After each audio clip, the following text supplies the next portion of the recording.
En primer lugar, muy buenas noches con todas y con todos.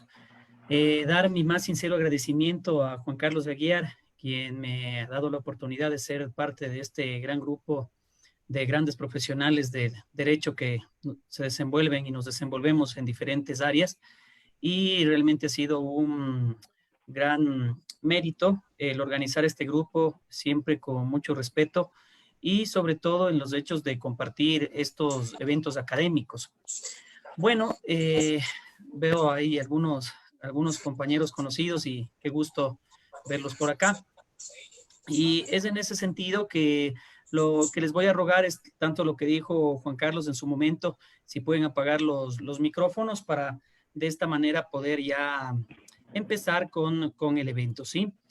Bueno, a mí me ha tocado el día de hoy pues exponer referente a hacer una ponencia referente a las técnicas de litigación oral en la audiencia de juzgamiento. No sé si me pueden confirmar alguien si está viéndose mi pantalla, por favor.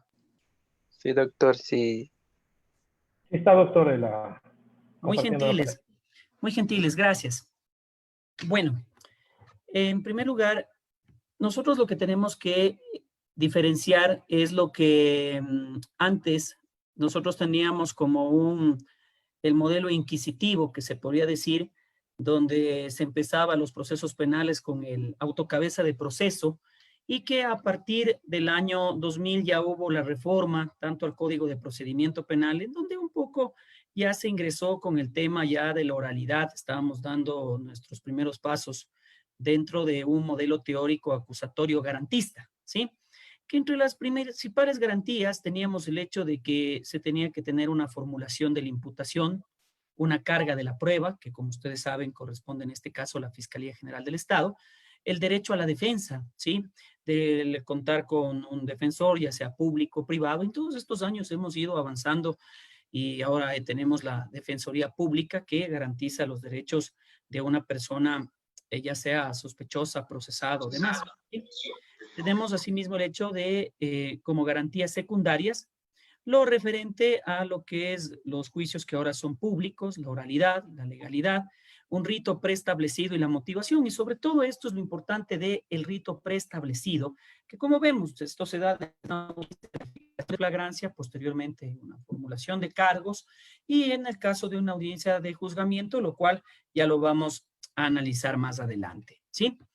Bueno, un poco la diferencia entre el modelo inquisitivo que teníamos antes y el modelo adversatorio es el siguiente, ¿sí? Que la acumulación de las funciones de la investigación y hay un enjuiciamiento y una decisión, ¿sí? Y el proceso es como una búsqueda de una verdad, lo que conocemos como una verdad procesal, ¿sí? Y la forma de acceso de información, habrán estado en audiencias de juzgamiento y han podido evidenciar el hecho de que el juez no conoce nada. Es decir, en la audiencia de juzgamiento es cuando el tribunal, integrado por los 3 jueces, es en ese momento que van a saber una verdad procesal, ¿sí?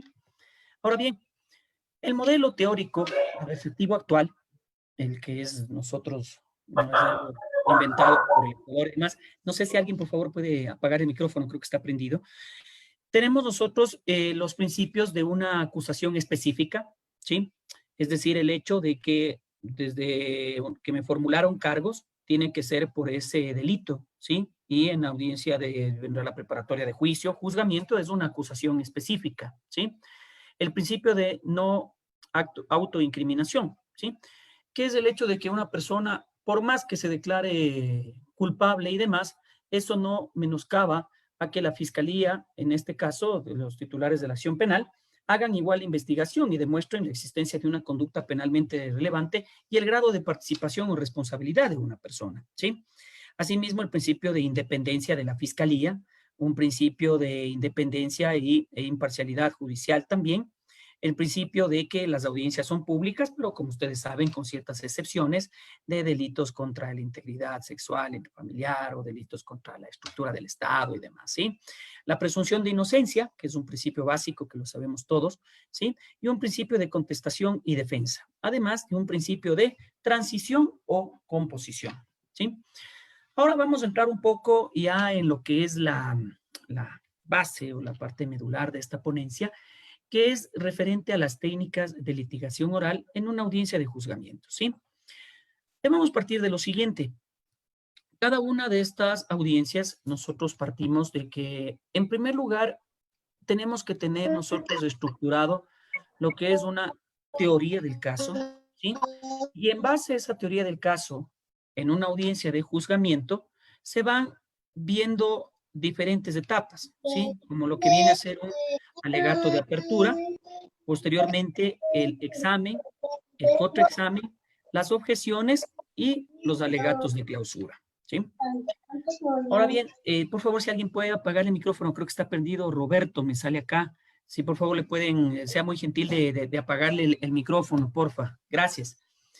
Lo que tenemos nosotros ahora dentro de un juicio oral es lo que se conoce como un duelo de prácticas, ¿sí?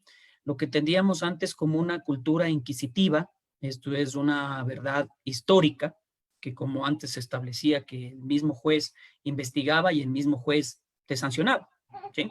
Ahora tenemos lo que es nosotros una cultura acusatoria, es decir, una verdad forense, ¿sí? El testigo es la persona que irá a una audiencia y en base a aquello irá estructurándose o fortaleciéndose la teoría del caso, ya sea que presentó la defensa o ya sea que presentó la acusación, en este caso la fiscalía. Por eso nosotros hay que partir de esta premisa. El juicio oral, la audiencia de juzgamiento, es una lucha de testimonios, como ya lo vamos a ir viendo más adelante. Esto es muy importante, colegas, que lo tengamos muy presente para una audiencia de juzgamiento.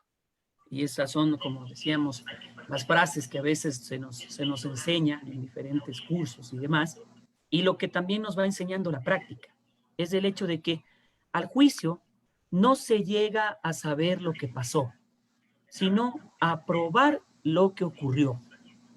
Por eso es importante que, como ustedes ven, es una tesis que tiene una parte, una antítesis, y las versiones o los testimonios dan una síntesis y finalmente una versión oficial. En el juicio oral, como vemos, es una construcción de un relato, de una proposición fáctica adecuada a una teoría jurídica, ¿sí? Es una afirmación de un hecho que satisface un elemento legal, la proposición fáctica, y la teoría jurídica, el conjunto de elementos legales, abstractos y genéricos. Esto es un elemento legal reformulado en un lenguaje corriente. Entonces aquí podemos hacer un breve análisis de situaciones que pueden suceder, ¿sí? Vamos a poner un caso, pongamos que esta ponencia la estemos desarrollando en el centro académico, que lo tenga el grupo Aprendiendo Derecho, ubicado en esta ciudad de Quito, en la Amazonas y Colón. Y vamos a establecerse que el ponente, Juan Carlos Zúñiga, hubo un receso y regresó, y les pongo un ejemplo, regresó completamente desnudo. O como yo, y para algunos saben, yo uso corbatín, solo específicamente el corbatín. Imagínense en esa escena, ¿ya? Podremos tener un hecho fáctico, sí. Juan Carlos Zúñiga llegó a ese lugar, estaba dando la charla, hubo un receso, regresó completamente desnudo y con el corbatín. Pero ahí tenemos que ver si es que esto se adecua o no a una conducta penalmente relevante. Es esos dos elementos los que tengo que encontrar. Una teoría jurídica, a mi criterio.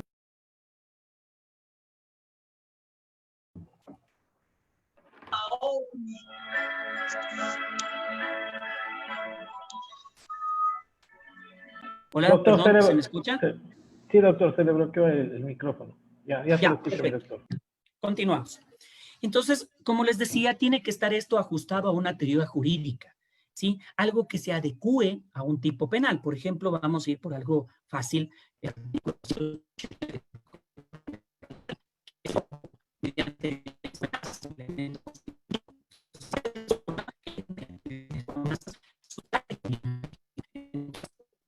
Es Juan Carlos Zúñiga, estuvo en la ponencia, sacó un arma de fuego y les amenazó a todos que les va a matar si es que ese rato no les entregan sus teléfonos.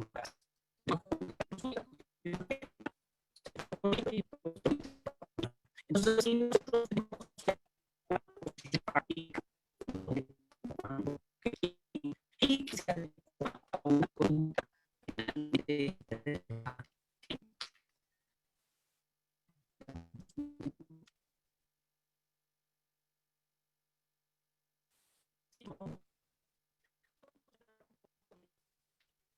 como una premisa para lo que es ya una litigación en caso de un juicio oral y demás, tenemos el hecho de lo que es una teoría del caso, ¿sí?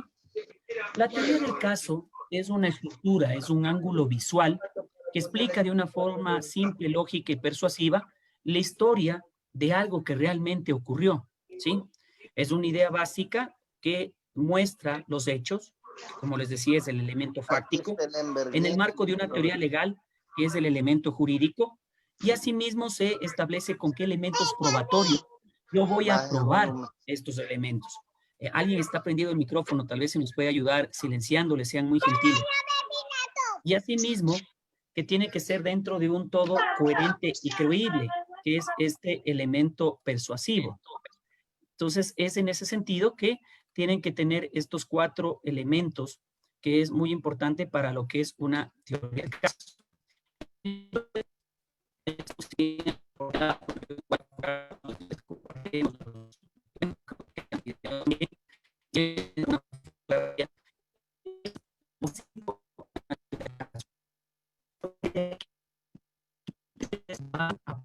Demostrar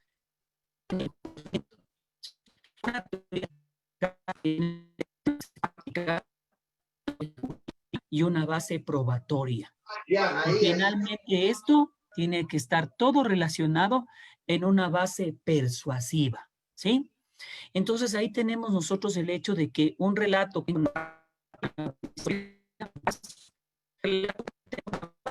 base legal es una buena historia delictiva, pero no es un caso.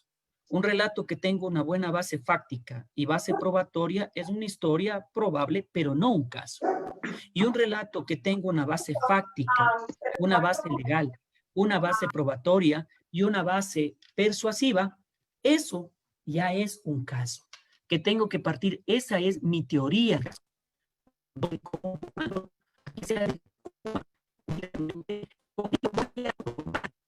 Esto es la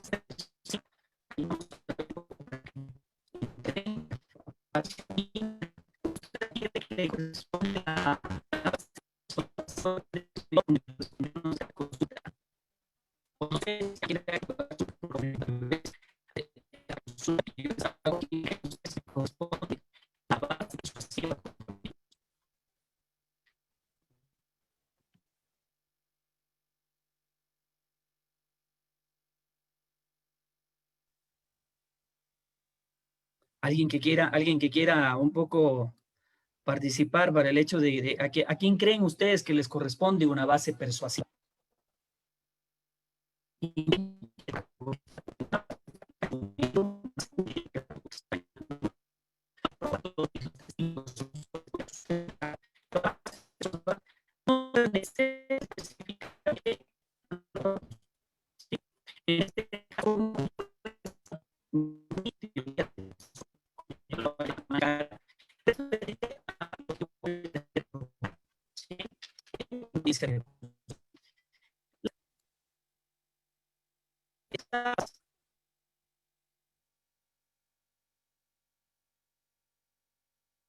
Perdón, solo una consulta. Quisiera confirmar si se me está escuchando claro.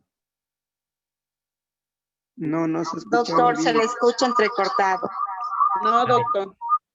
Está entrecortado, doctor. A ver, denme un minuto.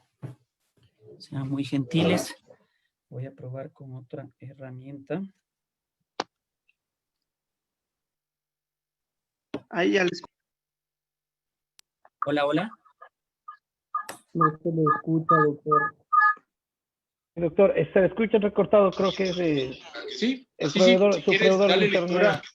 lectura, esa es la idea general, con gusto, esa era la idea que había tenido también para trabajarlo así, con gusto podemos trabajarla y ver qué líneas podemos empezar a pulir y a trabajar. Ya. Hola, hola. Por favor, si me pueden escuchar, tal vez. Sí, ahí se le escucha, doctor. Perfecto, muy gentiles. Si podemos apagarle el micrófono al resto, ¿sí? Bueno, no sé si alguien me podría ayudar, si se quedó algo pendiente de atrás, no sé desde cuándo empezamos a tener Qué problemas. gusto, estimado Juan Carlos. Creo que desde la teoría del caso sería Perfecto. importante que por favor nos ayudes. Gracias. Perfecto, perfecto. Muy gentiles. Entonces, les ruego, por favor, apaguemos los micrófonos, ¿sí? Como les mencionaba, en lo referente a la teoría del caso, es, como les mencionaba, es un ángulo visual de lo que realmente ocurrió. Un hecho fáctico que muestra los hechos, cómo, dónde, cuándo, quién, ¿sí? En el marco de una teoría legal. ¿A qué conducta penalmente relevante se adecúa este hecho? Un elemento probatorio que va a ser netamente con qué yo voy a probar y estructurar mi teoría del caso. Y dentro de un todo coherente y creíble, ¿sí? Entonces, esto, como les mencionaba en su momento, esto sería muy importante que, si quieren, igual va a estar en video y todo, pero si quieren tomar una fotografía, esto es básico en lo referente a cómo se estructura una teoría del caso, ¿sí? Esto es una base fáctica, ¿sí? Un dónde, cómo, cuándo, una base jurídica, es decir, a qué conducta se va a adecuar, y una base probatoria, además de una base persuasiva, ¿sí? Que, como les mencionaba, un relato que tenga una base fáctica es una buena historia, pero no un caso. Un relato que tenga una base fáctica, una base legal, es una buena historia delictiva, pero no es un caso. Un relato que tenga una base fáctica y una base probatoria es una historia probable, pero no un caso. Y un relato que tenga una base fáctica, base legal, base probatoria y base persuasiva, ahí sí tengo un caso. Y no solo se aplica para el ente acusador, sino también para la defensa. Porque vamos a poner un caso, voy a manejarme con casos muy fáciles acá, por ejemplo, un tema de robo, ¿sí? Entonces, la Fiscalía puede decir si el día 25 de junio a las 22 horas en la Ruta Viva estaba transitando la ciudadana Soraya Mora y se acercó Juan Carlos Zúñiga con un arma y le dijo, dame todo lo que tienes o te mato, y le entregó su teléfono celular, ¿sí? Tengo un hecho fáctico, tengo una base jurídica, tengo una base probatoria que voy a probar con, vamos a poner que Juan Carlos Zúñiga lo aprendieron en delito flagrante, tengo el policía apreensor, el reconocimiento de las evidencias, todos estos testimonios y demás, y la base persuasiva que, como les mencionaba, corresponde a la persona que va a llevar esto adelante en esta teoría del caso, ¿sí? Pero, por ejemplo, para la defensa, sí, puedo tener esta base fáctica, no niego que esto sucedió, sí, una base jurídica que se adecua a esto, pero yo puedo manejar un estado de necesidad para una excluyente de la antijuricidad, en el hecho de decir que sí, que era un estado de necesidad, que Juan Carlos Zúñiga estaba en una situación económica apremiante y que primera vez tomó un arma de fuego y que robó, ¿ya? Entonces esa también va a ser mi base probatoria, entonces tengo que sustentar mi base probatoria en ese sentido, ¿sí? Una etapa de juicio, compañeros, se da para un estado de audiencias de juzgamiento en el hecho de una instalación, ¿sí? Esto en nuestro país aún no tenemos el tema de jurados ni demás, que sería formidable que en algún momento lo podamos tener, pero aquí la mayoría son los tres jueces de tribunales penales, ¿sí? Que ellos dan el hecho de la instalación de la audiencia, se toma lista de testigos, se instala y se da. Una vez que se ha conformado el tribunal, se ha tomado lista, el señor secretario traslada a los testigos a las salas diferentes y demás, se da lo que es el alegato de apertura. Posteriormente se da la práctica de la prueba, los alegatos de clausura o alegatos finales y finalmente una decisión judicial, ¿sí?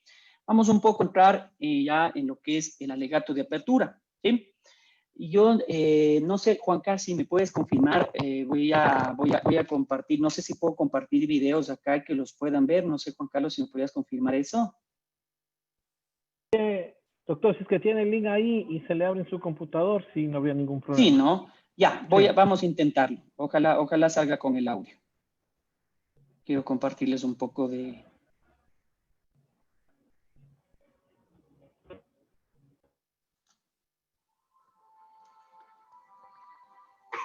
Perdón, ¿sí se está escuchando el audio tal vez del video?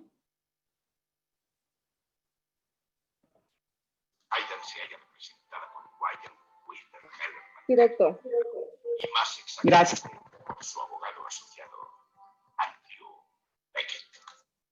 Perfecto. Esta es una película que la recomiendo yo mucho, que es el tema de Filadelfia, ¿sí?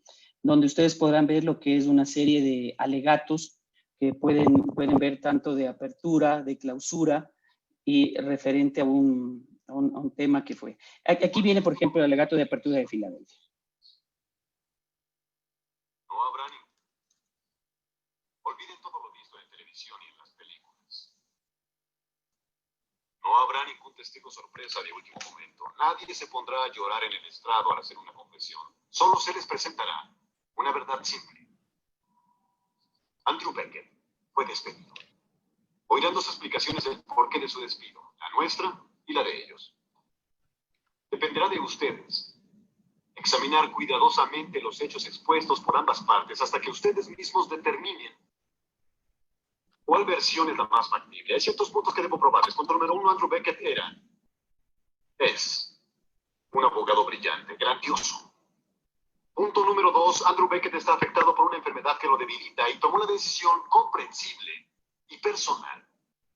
La elección legal de reservarse para sí el conocimiento de su enfermedad. Punto número 3, sus empresarios descubrieron su enfermedad. Y señoras y señores, la enfermedad a que me refiero es SIDA. Punto número 4, los invadió el pánico.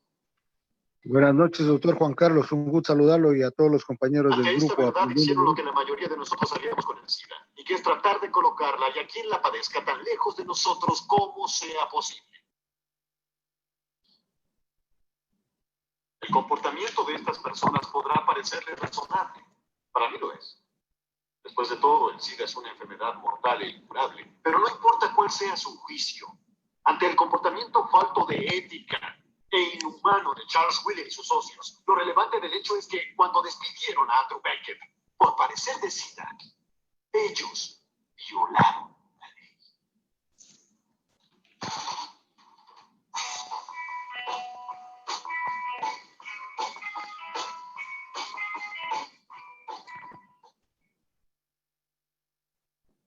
Perdón, voy a compartirles otro. Dígame, ¿es usted un buen abogado? Soy un abogado excelente. Sí, Denme un minuto. atención, señor. A ver, ahí se ve. Vamos.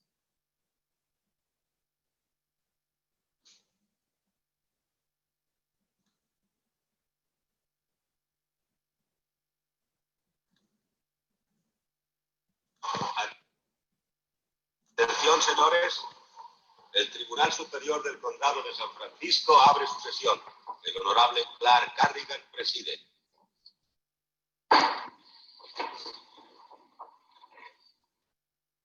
Los hechos de este caso son sencillos. Voy a demostrarles que la noche del 12 de junio de este año, el acusado, John C. Forrester, asesinó brutalmente a su esposa y a la criada de su esposa. Asesinatos efectuados a sangre fría y con premeditación. Los móviles, la lujuria y la codicia. Su avaricia por el dinero. Su codicia por el poder. Y finalmente demostraré que John C. Forrester vivía una gran mentira. Que tras la fachada de tantas cenas sociales y reuniones benéficas a las que él y su mujer asistían, su matrimonio se desintegraba. Demostraré también que si Paige Forrester se hubiera divorciado de él, habría significado el final de su prestigiosa carrera. El final, sin duda, de su sustento. Demostraré que antes de su muerte, de su brutal asesinato, Paige Forrester pensaba en el divorcio. Gracias por su atención. Señora Barnes, ¿quiere hacer alguna conclusión? Sí, señoría.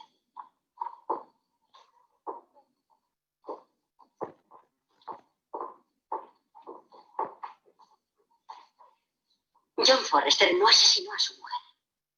No asesinó a la criada de su mujer. Es un hombre inocente y justamente acusado.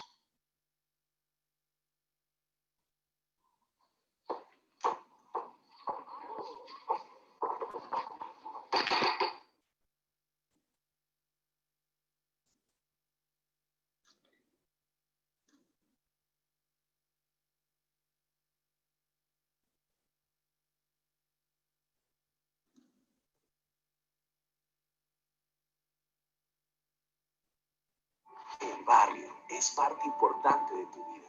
Es tu hogar. En él ves crecer a tu...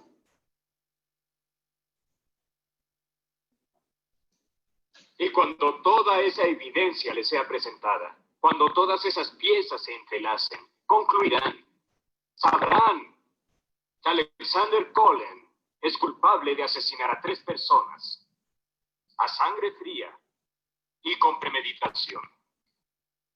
Gracias. Señoría.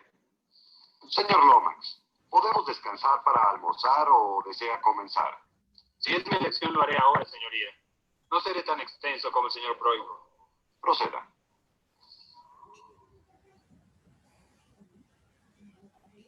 Damas y caballeros del jurado, sé que han pasado toda la mañana escuchando al señor Proigo hablar. Sé que tienen hambre. Lo que tengo que decirles no me tomará mucho tiempo. No me agrada Alexander Cullen. No creo que sea una buena persona. No espero que les agrade. Ha sido un terrible esposo con sus 3 esposas. Ha sido una fuerza destructiva en la vida de sus hijastros. Ha engañado a la ciudad, a sus compañeros, a sus empleados. Ha pagado cientos de miles de dólares en multas y fianzas por muchos años y no me agrada. Les diré algunas cosas durante el curso de este juicio que van a hacer que les agrade aún menos. Pero esto no es un concurso de popularidad, es un juicio de homicidio. Y el único hecho importante que probaremos en este procedimiento es que Alexander Cullen estaba en otra parte cuando estos horribles crímenes tuvieron lugar. Ahora, la Fiscalía. La Fiscalía montará un gran espectáculo. Tienen a todo un equipo aquí, harán todo lo que se les ocurra en este caso. Pero yo quiero una cosa de ustedes. Una cosa. Eso es todo. Quiero que ustedes se pregunten, ¿el que no me agrade este hombre es razón suficiente para declararlo culpable? Disfruten su almuerzo.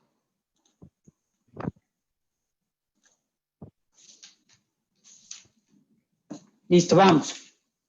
Como ustedes pudieron ver, hay diferentes esquemas de alegatos de apertura, pero lo principal es que en el alegato de apertura, lo que pretendo es ofrecer lo que voy a demostrar. O sea, es un ofrecimiento, es una declaración de lo que yo ofrezco probar, ¿sí? Y ustedes vieron ustedes diferentes alegatos en el cual, de apertura, en el hecho de como en Filadelfia, como ya humaniza a su cliente, en este caso Filadelfia es un caso de un abogado que tenía VIH y es despedido injustamente por la firma de abogados que él trabajaba. Entonces, sintetiza esto.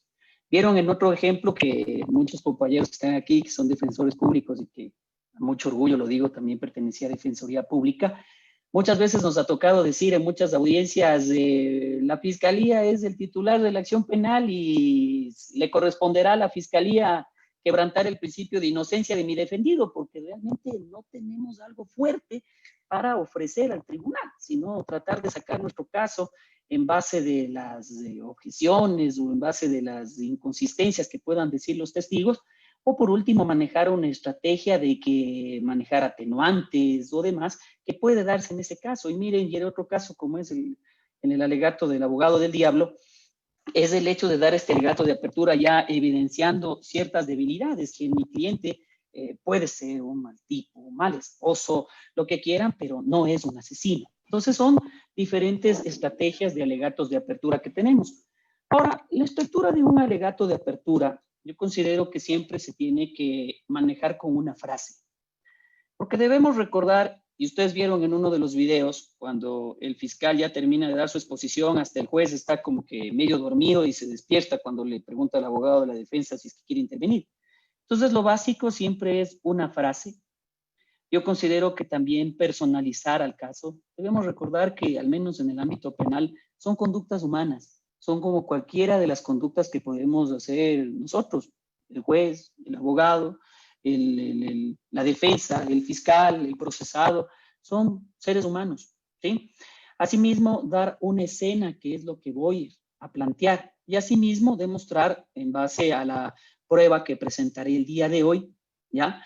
Y asimismo, en caso de haber debilidades, reconocer las debilidades, como vimos en uno de los alegatos, que sí, había un tipo que tenía antecedentes de maltrato familiar y demás, pero eso no quería decir que él era un asesino. Y finalmente el pedido de, en el caso de la defensa, una ratificatoria del estado de inocencia, y en caso de la fiscalía, una petición de una sentencia condenatoria. Y al final puede ser con una frase. La frase, ¿de dónde la podemos sacar? Por ejemplo, miren, en un caso de, se me ocurre, a veces puede ver a veces están conocidos casos de ataque o resistencia, que puede decir, bueno, no voy a usar los términos que a veces se colocan en las partes policiales, pero puede ser, yo les dije, policías desgraciados, este es mi barrio, váyanse de aquí. Entonces, por ejemplo, yo puedo iniciar con esa frase. Que yo ya le doy, con esa frase yo ya resumo qué es lo que yo voy a demostrar. Que una persona se enfrentó a la policía cuando estaban, qué sé yo, controlando algo, y estas personas posteriormente agredieron a la policía y demás. Hemos visto un caso como en Limones, en la provincia de Esmeraldas, que quemaron hasta un patrullero, y puede ser eso como una frase que es lo que yo voy a demostrar, ¿sí? ¿Cuáles son los no de los alegatos de apertura que considero no se debe dar, ¿sí? Por ejemplo, no retórica. O sea, yo, Juan Carlos Zúñiga, solo defiendo causas justas. Yo nunca defiendo cosas que no son defendibles o cosas injustas. O sea, salirnos por ahí. No política, no emocional. El buen litigante no pierde la oportunidad para hablar en el lenguaje de los hechos y la prueba, ¿sí? No argumentativa. Cuidado con cruzar la línea que divide el anuncio de la argumentación. No argumentar es justo lo que estamos llamados a probar, ¿sí? El ejercicio netamente argumentativo corresponde exclusivamente al alegato de clausura, más no a la de apertura, ¿sí? No opiniones personales. No se debe de desperdiciar la brillante ocasión para brindarle una hoja de ruta al juzgador. No detalles. Aburre, cansa al juez, resta atención al testigo, aparenta que repite el libreto, ¿sí? ¿Por qué? Porque muchas veces tengan la plena seguridad que el testigo, además, puede decir algo espectacular en la versión, pero el momento de un testimonio ya no dice lo que se pretendía decir en su versión, ¿sí? A veces hasta, como dice aquí, dicen hasta a veces lo contrario, tengan la plena seguridad. O a veces lo que pasa, y ustedes se podrán dar cuenta, muchas veces, y lo digo también esto, hay abogados de la defensa que, por ejemplo, le preparan la versión al testigo. Entonces hay unas versiones de 4, 5 hojas y en las cuales ya se aprendieron el libreto. Claro, el papel puede aguantar todo, pero en una audiencia de juzgamiento puede darse el hecho de que la persona no pueda realmente confundirse o no acordarse todo lo que le dio escribiendo el abogado, ¿sí? Entonces quiero que estemos claros de eso, ¿sí? De ahí, por decirles también, el examen de testigos. Ahora viene ya, como les mencionaba en su momento, viene tanto el alegato de apertura de la fiscalía, en el caso de que exista acusación particular, se escuchará la acusación particular, y asimismo, en el caso de la defensa, se escuchará, si es un solo procesado, será ese abogado, si son varios procesados, los alegatos de apertura también de los otros ciudadanos procesados, ¿sí? De ahí, posteriormente, ya viene la prueba. Entonces, como ustedes saben, primero pasa la prueba de la fiscalía, ¿sí? Que puede ser con sus testigos, peritos y posteriormente los documentos, o en el orden que, como la estrategia del fiscal o la defensa quiera hacerlo, ¿sí? Ahí viene ya el examen de los testigos. ¿Qué es el examen de los testigos? Es la segunda oportunidad del litigante para narrar su relato. Recuerde que el alegato de apertura constituye la primera narración escuchada por el tribunal. Sin embargo, el examen de testigos es la primera oportunidad para probar su historia y convencer al juzgador. Si queremos convencer al juez, primero debemos estar convencidos, o al menos, como se dice acá, parecer que lo estamos, ¿sí? Porque tengan la plena seguridad que la inseguridad es producto de la ignorancia y esta es la falta de preparación. El examen de testigos se va a narrar desde la prueba concreta y no de las afirmaciones del abogado, que hasta aquí eran solo promesas. Es decir, esas promesas que yo di en mi alegato de apertura, con la prueba, mis testigos que voy a ir presentando dentro del desfile probatorio, que se dice comúnmente, es extraer la información del testigo esta información es necesaria para construir la historia, ¿sí? ¿Qué entendemos por un testigo? Que es la persona que comparece a juicio a presentar su declaración en audiencia sometiéndole al examen y al contexamen, lo que conocemos como el interrogatorio y el contrainterrogatorio, ¿sí? El testigo siempre es un testigo de parte, ciertamente, son ofrecidos por una de las partes porque justamente sostienen su teoría del caso de manera tal que no son completamente imparciales o desinteresados, eso es importante también saber. La parte que me presenta es mi aliada, la contraparte pretende desacreditarme, ¿sí? ¿Cuáles son las 7 fuerzas que se considera respecto del examen? ¿Sí? En lo que conocemos como el interrogatorio. La primera fuerza es el testigo, es el protagonista. Nunca debemos olvidar esto, ya lo vamos a ir desarrollando más adelante. La segunda idea es acreditar las proposiciones fácticas. La tercera idea es un lenguaje común, ¿sí? La cuarta idea es un orden cronológico. La quinta fuerza es escuchar al testigo. Y la sexta idea fuerza es anticipar debilidades, ¿sí? La primera idea de fuerza es el testigo es el protagonista. Esto tengan la plena seguridad, compañeros. Todos los testigos valen, pero no todos pesan igual. Las herramientas del abogado para esta actividad son las preguntas, pero no cualquier tipo de pregunta, ni menos en cualquier momento del examen, ¿sí?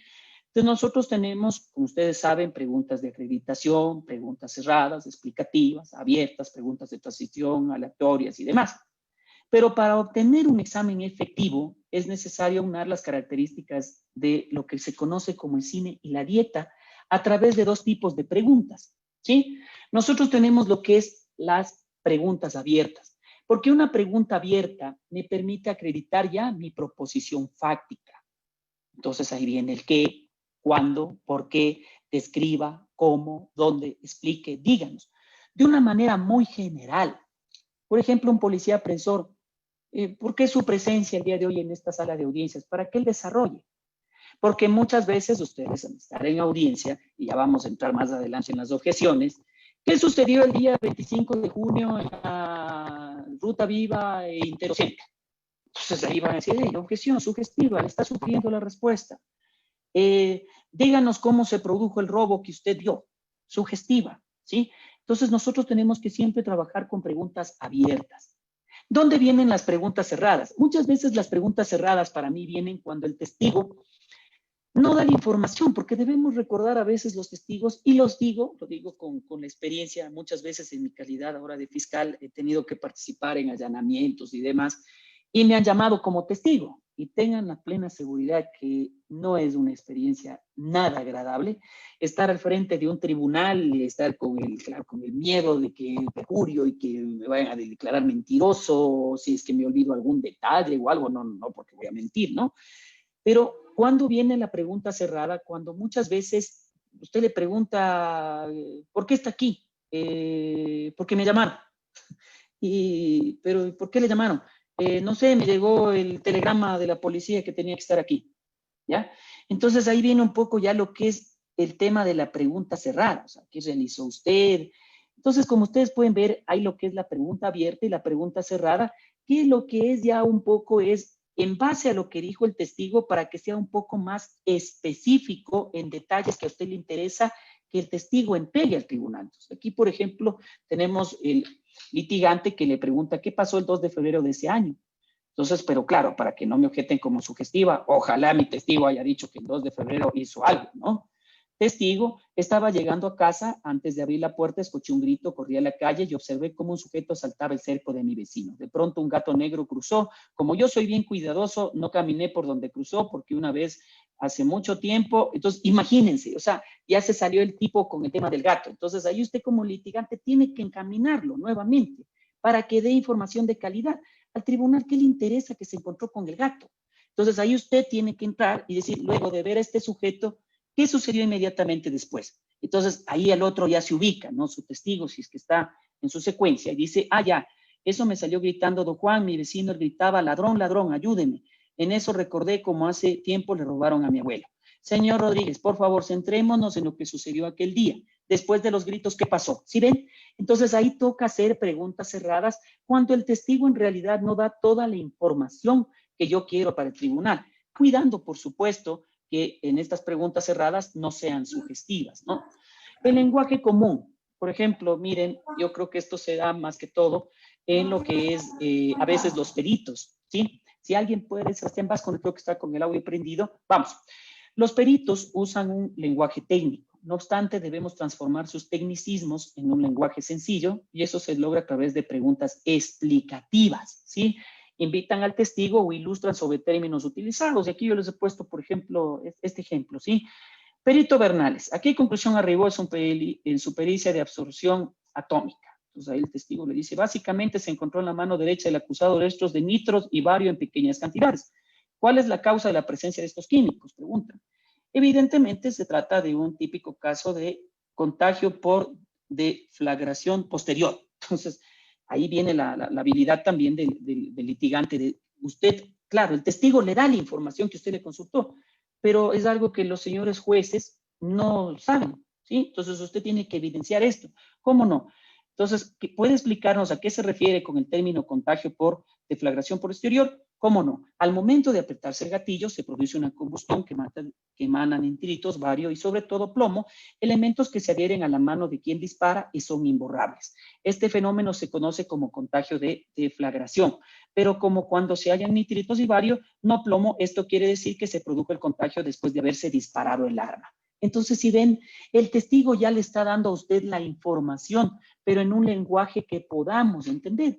Por eso miren, como en estos videos que yo les ponía de ejemplos a ustedes, miren quiénes son los jurados en el sistema anglosajón, en el sistema americano. ¿Quiénes son los jurados? Cualquier persona.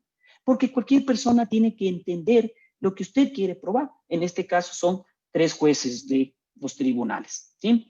La cuarta idea de lo que les mencionaba era el orden cronológico, ¿sí? Entonces, miren, aquí se habla a veces de varios esquemas. Usted tiene un esquema 1 o un esquema 2. La esquema 1 es pregunta del primer hecho, entonces ahí le dan el detalle del primer hecho. La pregunta sobre el segundo hecho, de detalles del segundo hecho, es un poco como lo hablábamos de estas preguntas cerradas, ¿sí? Pero el esquema 2 es una pregunta narrativa, es un relato progresivo a ritmo normal y detalla los hechos relevantes, pero en cámara lenta. ¿Cuáles son las ventajas del esquema 1? Es una historia que se construye con lujo de detalles, pero la desventaja es que el tribunal pierde la orientación y sentido general del relato. Pero mientras que en el esquema 2 es la ventaja, entrego una visión general al juzgador, pero la desventaja, tengo que regresar para resaltar los detalles importantes, ¿sí? La quinta idea de la fuerza, y esto es muy importante, compañeros litigantes, ¿sí? Es a veces escuchar al testigo. A veces ya sea como fiscales o a veces como defensa, damos ya por hecho que el testigo va a decir lo que está planteado en la versión. Entonces, a veces el primer error de los litigantes es creer que los testigos declararán exactamente lo mismo que declararon en la preparación, es decir, en la versión de la instrucción fiscal y demás. Y el segundo error que se cometen es pensar en impactar y lucir bien y que no impacte el testigo. Por eso, en lugar de escuchar la respuesta del testigo, están inmediatamente ya pensando en la siguiente pregunta, ¿sí? Y por eso muchas veces se cae en la desesperación de hacer preguntas sugestivas, de hacer preguntas que están induciendo una respuesta al testigo que en el interrogatorio el abogado de la defensa va a estar en la jugada y va a empezar a objetar, ¿sí? Entonces, es necesario en principio estar atento a la declaración del testigo. Luego, ante una reacción inesperada, utilizar preguntas aleatorias o preguntas de seguimiento, de secuencia, ¿sí? La sexta idea que hablábamos es adelantar debilidades y explicarlas, ¿sí? Todo caso tiene un lado positivo y otro negativo. De la misma manera, los testigos siempre tienen fortalezas y también tienen debilidades. En el examen nuestro, solo los aspectos positivos de mi testigo y me arriesgo a que la otra parte los evidencie o los saco a la luz antes que mi contraparte. Por lo tanto, deben ser expuestos en el examen, así demuestro la honestidad, además dejo a la contraparte sin la oportunidad de causar impacto, ¿sí? Si yo tengo un testigo que yo ya veo que tiene alguna debilidad, yo ya debo un poco adelantar esa debilidad para no darle chance al abogado de la defensa o de la contraparte de que me un poco saque esas debilidades de él, ¿sí? Ahí viene ya, como les digo, o sea, en el tema del examen, quien es el protagonista es netamente el testigo. No es el abogado, es netamente el testigo. Pero en el contraexamen de testigos, ahí viene ya el tema de quién es el protagonista. El protagonista tenga la plena seguridad que en un contraexamen de testigos es el abogado que está haciendo el contraexamen. Y es una técnica, como la práctica nos ha venido dando, para mi concepto, la más difícil de dominar. El litigante que logre dominarle tengan la plena seguridad, la mitad del camino recorrido. Para que la información que se introduce en el juicio sea mínimamente confiable, debemos ponerla a prueba. Debemos procurar que alguien haya dado todo lo posible por falsearla, por demostrar que no es exacta y que hay aspectos de ella que pueden ser interpretados de otra manera. Si ella supera este test con éxito, entonces se tratará de información de alta calidad. El principio contradictorio es un test de veracidad de la prueba rendida en el juicio, ¿sí? En el contraexamen, el arte del litigio se mide por lo fino que puede ser el abogado para obtener respuestas oportunas en el contrainterrogatorio y que se apunten a los objetivos preestablecidos. En lugar de significar una oportunidad, implica muchas veces un peligro que mal manejado puede llevarnos a resultados desastrosos. Es tan complejo desarrollar un buen contraexamen que en vez de desarrollar destrezas, se habla del arte del contraexamen, ¿sí? ¿Cuáles son los objetivos de un contraexamen? Debilitar al testigo. Y como lo decimos a veces en audiencias, es demostrar que el testigo es una rata, ¿sí? Cuestionamos su credibilidad personal. ¿Cuáles son líneas de desacreditación que yo puedo usar contra un testigo? ¿Sí? Primero, el interés.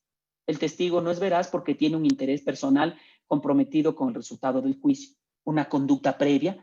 El testigo ha faltado a la verdad antes y no hay razón para creerle que lo está haciendo ahora.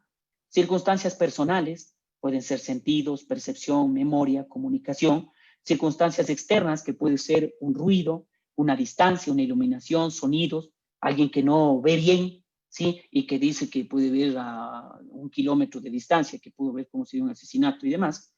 Entonces, miren, esto es, por ejemplo, yo les he traído diálogos de audiencias que pueden ustedes encontrar para desacreditar a testigos. Por ejemplo, miren, el litigante. Señor Agustín, buenos días. ¿Qué tipo de relación tiene usted con el acusado? Ninguna. Quiere decir que no es su amigo, socio, compañero, absolutamente nada. Así es, no es nada mío. Solo tuve la mala suerte de cruzar por la calle aquel día y observé el lío que le hacían algunos compradores problemáticos como siempre. Adrián Bonilla, si por favor podría apagarle el micrófono, gracias. Listo, continuamos. Entonces, ¿sería incorrecto afirmar que usted trabajó hace 3 años con el acusado en la venta de estos productos? La respuesta, la verdad no recuerdo, señor. He trabajado en tantos lugares, no tengo una lista de mis jefes. Entiendo, pero recordará usted que justo hace 3 años fue condenado por el mismo delito que analizamos, estafa, conjuntamente con el señor Agustín. ¿Tampoco recuerda eso? No sabría qué decirle. La fiscalía no tiene más preguntas. ¿Sí ven? Hay que darle razones reales, no meros prejuicios, que permitan concluir que el testigo no es digno de confianza. Pero para esto, ya en los casos, ¿qué creen que es necesario? Haberse estudiado el expediente, sobre todo con las versiones que rindieron en la fiscalía, ¿sí? Y asimismo con otra información que yo pueda evidenciar, yo pueda contrastar en el tribunal en base a un principio de contradicción.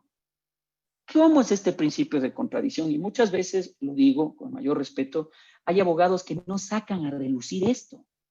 Puede ser que en la versión dijo una cosa, pero el momento del testimonio no lo dice. Entonces, a veces sucede que le cogen, le tratan de hacer leer la versión que dio al mismo que está declarando, entonces el tribunal, por supuesto, no lo va a permitir. Entonces, ¿cómo se debe hacer esto? ¿Sí? Ustedes tienen que revisar claramente la versión, ¿sí?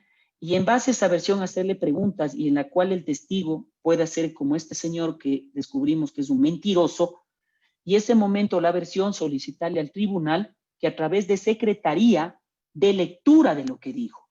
Y ahí usted decirle, disculpe, en base a lo que usted dijo en esta versión, ¿sí? Habrá en su testimonio, ¿qué tiene que manifestar al respecto? Entonces, si ven, ya con eso le perdí la credibilidad. Pero vamos por partes. Esto es para mí lo más interesante, lo más lindo en una audiencia de juzgamiento es esto, el contraexamen. Y saber sacar y saber desacreditar a veces a testigos mentirosos, que muchas veces hay testigos mentirosos, ¿sí? Miren, por ejemplo, otro ejemplo. Usted afirmó cómo vio cómo Juan golpeaba a Pedro aquella noche, ¿correcto? Así es. Bien, dígame usted, ¿siempre usa lentes? Sí. ¿Por qué? Es que tengo problemas de visión a distancias largas. ¿Cuál es su medida? 4.5 en el ojo derecho y 3.8 en el izquierdo. ¿Y aquella de noche los tenía puestos o no? No, pero igual pude ver bien. ¿A qué distancia se encontraba? Más o menos unos 15 metros. Ahora, dígame, entre el lugar del incidente y usted hay 2 pistas donde transitan carros. ¿Eso es cierto? Sí. Y a la hora de los hechos fue a las 8 p.m., 1 hora punta, ¿correcto? Sí. Finalmente, ¿en el lugar había iluminación? No mucha. ¿Sí ven? Entonces, ahí viene el hecho de que yo lo estoy desacreditando a una persona que dice que supuestamente vio cómo se golpearon, pero ustedes van viendo cómo en base a las preguntas usa lentes, había una vía que pasaban varios autos, y él, ahí ustedes le quitan la credibilidad de lo que supuestamente vio, ¿sí? Las 7 fuerzas del contraexamen es un derecho, no una obligación, muy importante, ¿sí? La segunda idea de la fuerza del litigante es el protagonista. La tercera idea o fuerza es el orden temático y la brevedad. Y la cuarta idea de la fuerza es saber la respuesta. Quinta idea de fuerza, preguntar de más y qué espera. Sexta idea de fuerza, no telegrafiar el objetivo. Y séptima idea de fuerza, el momento adecuado para todo. Miren, esto es lo interesante de esto del contraexamen, ¿sí? La primera fuerza es un derecho, no es una obligación. En algunas ocasiones, el mejor contrainterrogatorio es aquel que no se hace. Si no tiene un objetivo o propósito definido, es mejor no hacerlo. No debe hacerlo si el testigo luego del examen no perjudicó su caso. Y si el testigo perjudicó su caso en el examen, pero no tiene las herramientas para desacreditarlo, tampoco lo haga, porque agravará más el daño que lo causó. Yo cuento esto como anécdota, no sé si estarán algunos compañeros defensores públicos acá, pero había una audiencia que alguna vez yo pude asistir como defensor público. Estoy haciendo una breve pausa, pero para que vean ustedes de lo que hay que preguntar o no en el contraexamen. Y veo que está Carlitos en esta ponencia, y fue con tu papá. Tu papá estaba de juez cuando era el tribunal segundo, y tu papá se ha de acordar con una jueza que prefiero guardarme el nombre, y otra jueza también. Un saludo para tu papi, Carlitos, pero yo siempre tengo marcada esa anécdota. Un abrazo, Juanca, un abrazo. Te estoy escuchando detenidamente, estás excelente. Gracias, Carlitos. Vamos a este tema. Entonces, era una audiencia donde había 2 ciudadanos ya en audiencia de juzgamiento. Y claro, había el tema de que, o sea, imagínense en esto, les voy a relatar un poco el hecho fáctico.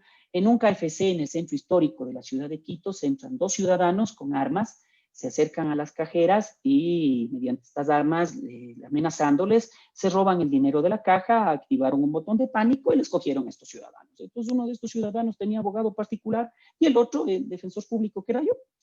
Entonces cuando fuimos a la audiencia, entonces claro, me dijo a mí, me defendido, oiga doctor, ¿y qué oportunidad cree usted que yo tenga? Y digo, mira brother, si es que no viene la víctima, te puedo estar peleando de un robo agravado o un robo menor. ¿Sí? Para medio atenuarte la pena. A la final vino la víctima. El fiscal, con todo respeto, súper lento, no, se le objetaba las preguntas y todo, pero llegó la víctima soñada. La víctima soñada, escúchenme bien, ¿sí? La víctima empezó, se sentó ahí, ya vino con su botellita de agua, su pañuelo, y bueno, empezó. El día es en la noche, yo estaba trabajando, ya íbamos a cerrar el local. Y cuando de repente llegaron estos ciudadanos, y le señala a uno a mi defendido y al otro. Este y este llegaron. Y yo sentía como este me puso la pistola en la cabeza y sentía el metal mientras subía las gradas a la caja. Y yo me acordaba de mis hijos que se iban a quedar sin su mamá si es que se le salía el tiro. Abrí la caja, entregué el dinero. Bueno, o sea, un testigo soñado. A la final, claro, ya pues, o sea, ya relató todo esta ciudadana. Y claro, ahí vino las preguntas. O sea, ahí ustedes como defensa, miren, como dice esto, ¿para qué pregunto? ¿Para qué voy a preguntar si realmente, para qué? ¿Me va a perjudicar más? Entonces yo habría, ¿no? O sea, habría me refiero a que como eran 2 procesados, yo estaba primero y posteriormente iba el otro abogado, que era un abogado particular. Entonces, claro, a esto les hago un pequeño antecedente. Claro, mi defendido me decía que a él le tocó tomar la defensoría pública porque no tenía dinero y su causa que se conoce en estos temas, un cómplice en este caso, él había tomado un abogado particular y era un tigre de abogado. Entonces, desde ahí, saben esta anécdota en la Defensoría Pública del tigre de abogado. Entonces, me preguntan a mí, señor defensor, ¿usted alguna pregunta? Ninguna. O sea, ¿para qué voy a preguntar algo si ya la señora relató todo? Y me acuerdo que este abogado se para y dice, señor abogado, ¿alguna pregunta? Entonces, este abogado, yo no sé de dónde, dice, señora, dice, yo le he escuchado atentamente su relato, de la pistola en su cabeza y todo. Señora, yo quisiera preguntarle qué sentía en el fondo de su ser en ese momento. Imagínense en ese tipo de pregunta. El fiscal no objetó, y a mí me pareció bien que el fiscal no haya objetado. Por último, le seguía hundiendo más. Bueno, se paró la jueza ponente. Bueno, le acabó al pobre abogado. ¿Qué clase de pregunta es esa? ¿Qué va a preguntar? ¿Qué esto, qué el otro? ¿Por qué? Y usted, señor fiscal, que no objeta, si ya está claro lo que dijo. Y aquí, pues, el gran padre de mi amigo Carlitos, tratando de tranquilizar las iras que le hicieron tener a la pobre jueza en ese momento, porque la pregunta, imagínense el espectáculo que fue eso, ¿sí? Entonces, eso es lo importante, porque, claro, tal vez este abogado, en un afán de lucir bien con su defendido, en un afán de decir, estoy preguntando, pero imagínense, o sea, ¿qué clase de pregunta? Y más que todo ya, si le hubieran dejado contestar, esta señora le hubiera seguido hundiendo más. Entonces, por eso es importante el hecho de que si ya estoy realmente perjudicado, ¿para qué voy a contrainterrogar? ¿Sí? La segunda fuerza, como les mencionaba, el litigante es el protagonista, ¿sí? Finalizado el examen del testigo, todos los espectadores centran su atención sobre el abogado y esperan una de sus mejores actuaciones, y la idea es que su intervención no los decepcione. Entonces, ahí viene lo importante. Por eso hablamos en un inicio de la teoría del caso. ¿Qué estrategia tengo yo como defensa? ¿Cómo afrontará la declaración el litigante? ¿Qué hará el abogado? ¿Cómo describirá al testigo? ¿Sí? Nunca debo permitir que se repita el examen. Lo único que logra esto es exhibir nuevamente la película de la parte adversa, cediendo el protagonismo al testigo y reforzando la disposición mental. ¿Sí? Como les mencionaba, el litigante es el protagonista. ¿Cuál es el segundo paso? Ustedes tienen que mantener el control en todo momento sobre el testigo. Para esto son útiles afirmaciones o aseveraciones, las cuales el testigo confirmará o negará. Jamás formule aseveraciones en forma de interrogante o mostrando una duda o inseguridad, ¿sí? Formular preguntas simples que no den pie al testigo para dar una interpretación distinta que usted tenía de mente cuando formuló. Recuerde que ante un testigo hostil, que tratará de responder en base a la interpretación que más le convenga, no le dé la oportunidad de entender algo distinto. Sea sencillo al interrogar, tan sencillo como para que afirme o niegue. Por ejemplo, yo les he puesto este ejemplo. ¿Es cierto que usted tenía un romance con su jefe? Así es. ¿Es verdad que usted le insistía que divorciarse? En realidad nosotros, señorita testigo, insisto, ¿insistía en divorciarse? ¿Sí o no? Sí. ¿Es correcto afirmar que tuvo discusiones verbales con la esposa de su jefe para ser su amante?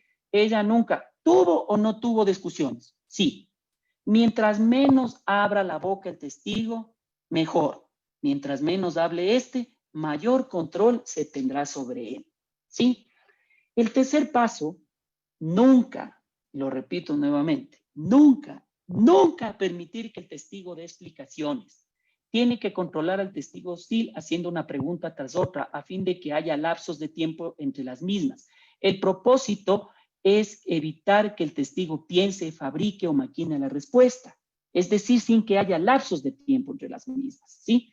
Entonces, por ejemplo, señor testigo, usted ha indicado que el accidente de tránsito se produjo a las 11 de la noche, ¿correcto? Sí. ¿Es en un lugar desolado y con poca iluminación, es cierto? Sí.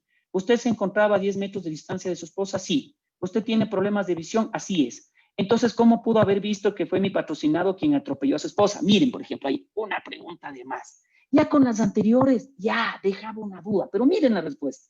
Mi problema es que los ojos no me permiten leer a distancias cortas, pero observo muy bien a distancias largas. Al momento del impacto del vehículo cruzaba en sentido contrario y justo en ese instante iluminó el vehículo que atropelló a Brenda y ahí pude ver claramente el rostro de su cliente. Nunca podré borrar de mi mente la cara del asesino de mis hijos, Marcos y Rosilio. Imagínense, Gustavo, ustedes como contraparte le dieron haciendo al trabajo al abogado que tal vez no hizo esa pregunta en el interrogatorio o esa información no estaba entregada, ¿sí? Vamos, la segunda idea fuerza, el litigante es el protagonista. Vamos. Si el testigo quiere explicar, interrúmpalo rápidamente con otra pregunta. Si prediciste, agradézcale su buena voluntad e indíquele que no le ha preguntado eso. Si insiste, solicita al tribunal con mucha cortesía, además estilo, y que instruya al testigo sobre la obligación que tiene de responder en forma concreta a lo que se le pregunta. Por ejemplo, señor González, ¿sabía usted de la falsedad de la CC? Al principio pensé, ¿sabía o no sabía de la falsedad del documento? Permítanme explicarle. Señor González, no le he pedido explicaciones. La pregunta es sencilla. Por favor, responda usted. ¿Sabía o no su falsedad? Doctor, usted tiene que entender. Señoría, solicito se instruya al testigo para que responda a la pregunta formulada por Fiscalía. Señor testigo, responde usted a la pregunta del fiscal. Sí sabía. ¿Sí ven?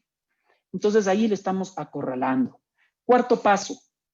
El lenguaje corporal es importantísimo, ¿sí? Solicitar el permiso para aproximarse al testigo y buscar muchas veces hasta un contacto personal. Acérquese físicamente lo que más pueda hacia el testigo, ello creará una presión psicológica sobre él y ayudará a evitar que piense o maquille sus respuestas. Es importante mantener siempre un contacto visual con el testigo y asumir una postura física y de voz distinta, ¿sí? Quinto paso, muestre cortesía, nunca discuta con el testigo. El pantano de la discusión es el escenario que no debe caer el litigante, porque en la lucha siempre saldrá vencedor el testigo. Las palabras que permiten abrir muchas puertas es el por favor y el gracias. Lo que se aplica en la vida, muchas veces también se aplica en el contraexamen. El señor Alarcón, ¿es cierto que usted cuando toma cerveza se pone agresivo? La verdad, por favor, díganos, ¿usted es agresivo cuando bebe licor? Mire, eso depende. Señor testigo, solo le pido una respuesta simple, por favor, responda usted. Oiga, usted no me va a venir a decirme lo que tengo que decir. Su señoría, solicito que instruya al testigo para que se calme y responda a la pregunta. Señor Alarcón, no levante la voz y responda a la pregunta. Sí, suelo ser agresivo. Muchas gracias. No hay más preguntas. ¿Sí? Tercera idea de fuerza, orden temático y brevedad. Para eso el litigante debe haber identificado los puntos vulnerables del testigo, su testimonio, y se dará cuenta si los hay, que no guardan un orden cronológico y muchas no son. Las preguntas van dirigidas a aspectos específicos, pasando de unos a otros sin prestar atención a una cronología de los sucesos. Lo más breve posible. Si seleccionó los temas específicos, se podrá percatar que muchos no son. Por tanto, debe esmerarse en hacer esto en el menor tiempo posible. Se recomienda 2 o 3 preguntas capitales, ¿sí? Aquí vamos a ver, por ejemplo, un orden temático y brevedad, ¿sí? Señor testigo, voy a centrar su atención sobre las características del homicida. Usted indicó al fiscal que el asaltante era un hombre de 1,75 m aproximadamente. ¿Es cierto eso? Así es. Cuando dice 1,75 m, ¿cómo lo clasifica usted? Me explico, como un hombre bajo, mediano o alto. 1,75 m es un hombre alto, de buen porte. Dígame, ¿prestó alguna declaración ante los hechos anteriormente? Sí. La firma que obra en la manifestación policial es suya, que en nuestro caso podría ser una versión. Así es. ¿Podría leer la parte resaltada? El ladrón era un hombre pequeño de 1,70 m más o menos. Muy bien, ahora pasemos a ver el arma con que se produjo el asalto. Usted señaló que era un revólver bastante grande, ¿correcto? Sí, era uno del porte de la mano. ¿De qué color era? Negro oscuro. Nuevamente, podría leer que aparte resaltada de la manifestación, el ladrón nos amenazó con un cuchillo, ¿sí?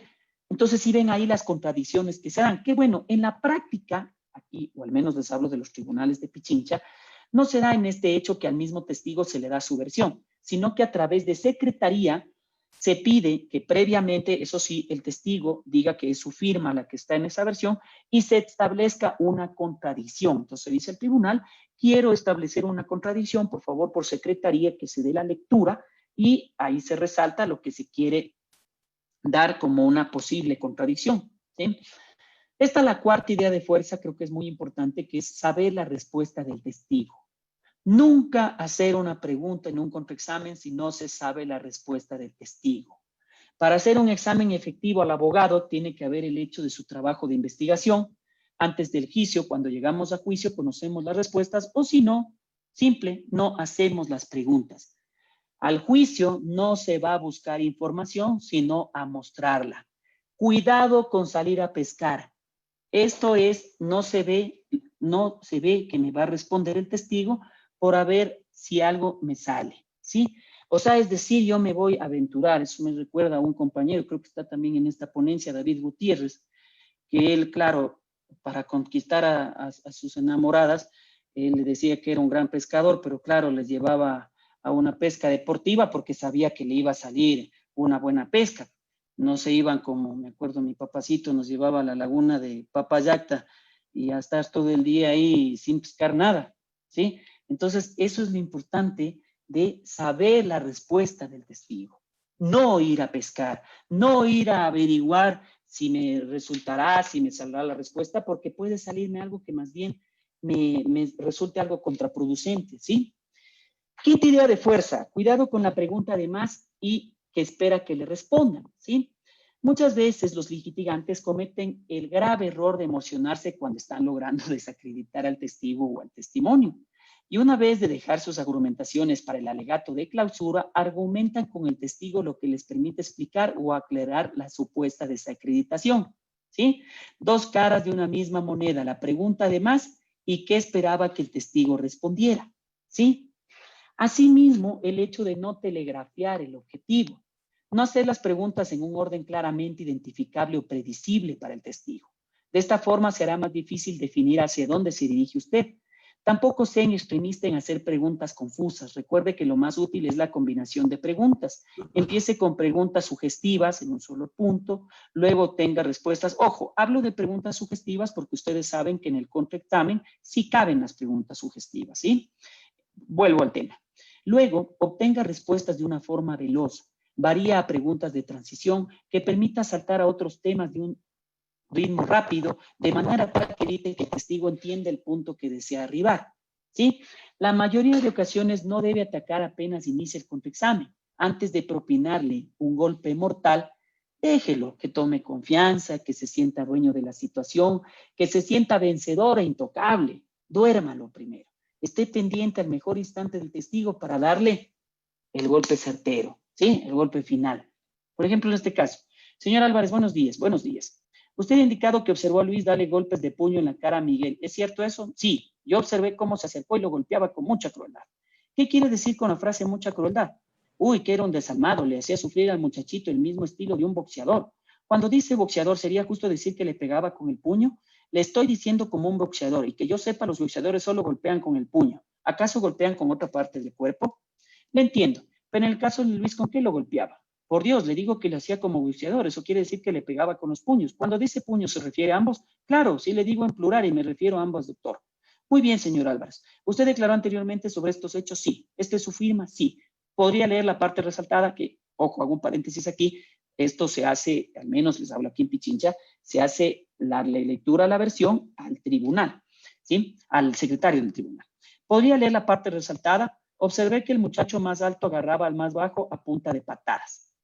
Debe terminar con la intervención, pregunta o pedido más significativa e impactante, la intervención demoledora, pero hasta ahí, porque muchas veces se trata de decir, por ejemplo, ¿y por qué miente?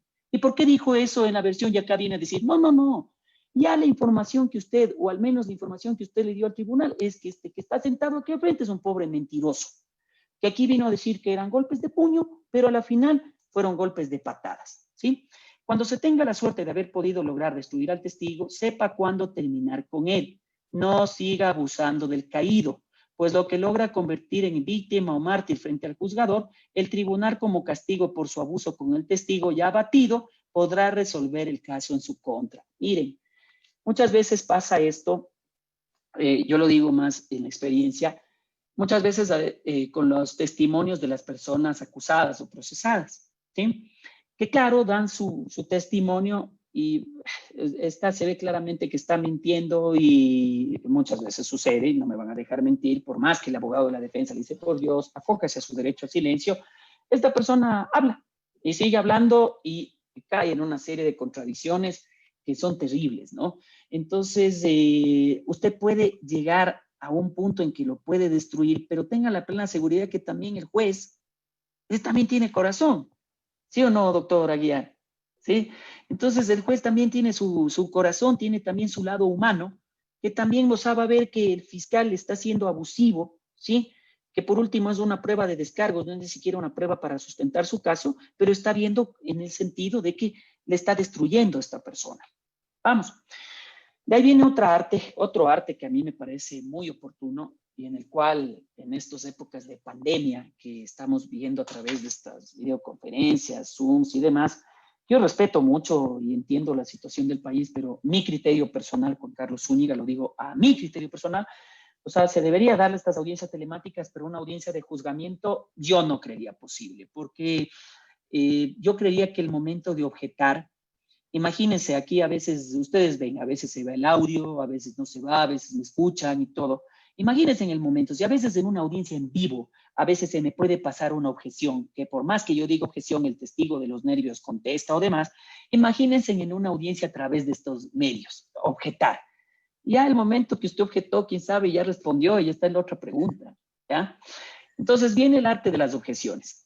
Es un mecanismo para ejercitar el derecho de la contradicción en juicio con el objetivo de evitar vicios que distorsionen la actividad probatoria, poner reparo en algún elemento material de prueba que se pretende introducir al proceso por alguno de los litigantes o a veces por el juez, ¿sí? ¿Cuáles son las características de una objeción? Primero, identificar la pregunta o interrogante objetable. Segundo, individualizar el fundamento correcto. Tercero, evaluar el beneficio de objetar, ¿sí? Y esto también es bien importante, es un derecho, no una obligación. Segunda fuerza, la cortesía. La tercera fuerza, aseverativa. Cuarta idea, rapidez. Quinta idea, oportuna. Sexta idea, específica. Y séptima idea, el fundamento correcto, ¿sí? Como les mencionaba, es un derecho y no una obligación, porque la objeción no sirve para depurar el lenguaje durante el juicio, sino para evitar que ingrese información de baja calidad. Dado que el objetar aparente que el litigante quiere ocultar información al tribunal, es importante no objetar muchas veces y solo cuando sea necesario, es decir, cuando afecte mi teoría, ¿sí?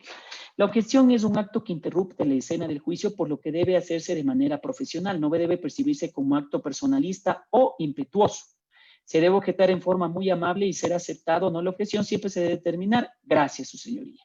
Yo digo siempre la cortesía, siempre el respeto, independientemente del papel que estemos, ¿no?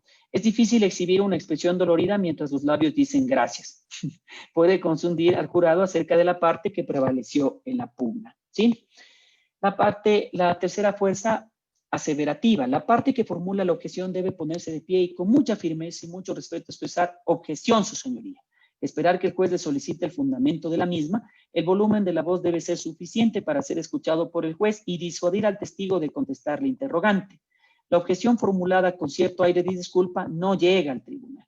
No evita que el testigo responda e induce al jurado a pensar que el abogado no sabe lo que hace. Es decir, la objeción tiene que ser fuerte, ¿sí? Con supuesto, siempre con el respeto debido. Rapidez.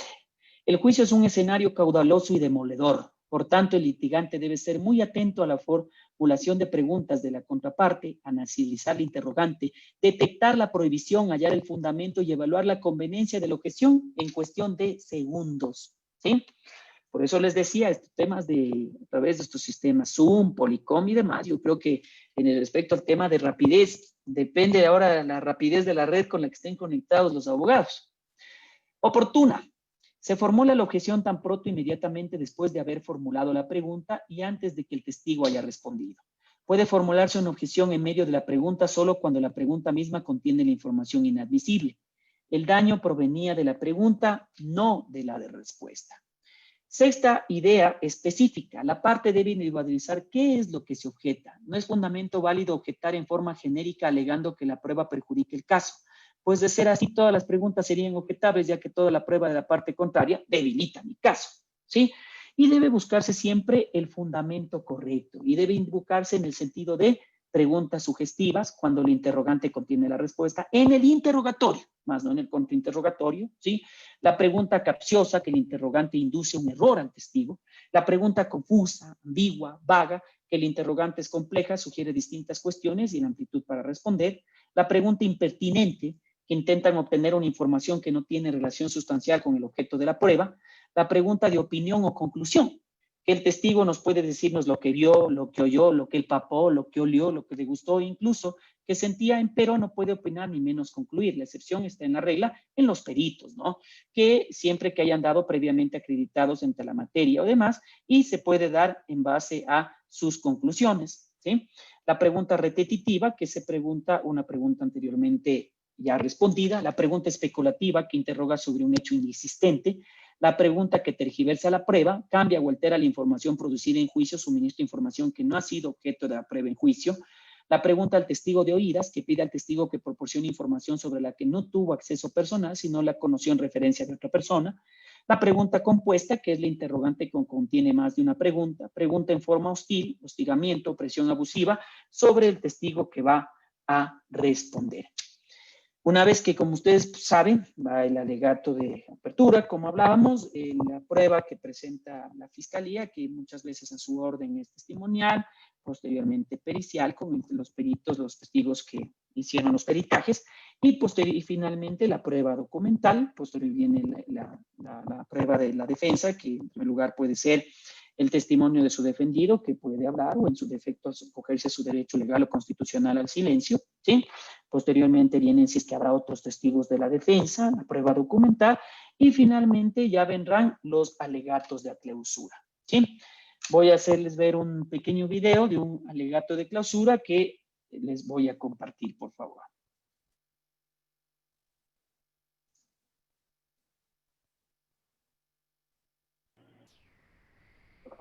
Opa. Doctor Juan Carlos Zúñiga puede irse a la pantalla de YouTube también para que le pueda compartir igual por ese medio y se podría ver el video. Ya, pero me sale que el video no está disponible. Chuta, seguramente ya me van a cobrar derechos de autor o algo. Bueno, me voy a referir un poco al alegato de clausura, ¿sí? El alegato de clausura es el primer y único ejercicio argumentativo en todo juicio, ¿sí? Eso para mí es un acto argumentativo y también de síntesis, ¿ya? Porque aquí es donde voy a ensamblar todas las piezas del rompecabezas que hemos venido armando a través de la presentación de la prueba. A estas alturas, todo lo que un juez quiere es una luz acerca de cómo debe entenderse todo el cúmulo de información y por qué esta interpretación es la correcta, ¿sí? Urge una iluminación acerca de lo que las pruebas dicen y de dónde se puede extraer que diga eso. Es un ejercicio profundamente argumentativo y no cualquier ruido que salga de la boca es un alegato de clausura, ¿sí? Es un ejercicio profundamente específico donde debe hacerse cargo de las múltiples proposiciones fácticas que se pretende acreditar con cada una de las pruebas. Es un ejercicio profundamente concreto donde debe hacerse cargo de la prueba tal y como ella se produjo en el juicio, nombres, direcciones, dimensiones, medidas, pesos, distancias, frases textuales de los testigos, gestos ante las preguntas y demás, ¿sí? Y el objetivo es reestructurar toda la prueba que se ha oído durante el juicio de manera de confrontar el relato que subyace a nuestra teoría del caso. Es un acto de comunicación. En este una persona intenta entregar un mensaje a otra. Ese mensaje, como cualquier otro, puede tener un contenido impecable, pero puede ser entregado de manera tan defectuosa que al destinatario termine extraviándolo entre un mar de información irrelevante, un lenguaje confuso o un relato incoherente, ¿sí? El alegato de clausura tiene un objetivo que es el ser persuasivo y posee impacto. No porque atraiga la emoción del juez, sino porque es capaz de organizar un razonamiento de una manera persuasiva, coherente, que explique de un modo precisamente la prueba corrobora mi teoría del caso, es decir, una estructura temática versus una estructura cronológica. Y es aquí lo importante para ustedes que mi recomendación es que se trate de estructurar la teoría del caso desde el alegato de clausura, ¿sí? Por eso es lo importante que yo les quería mencionar referente a lo que es la teoría del caso.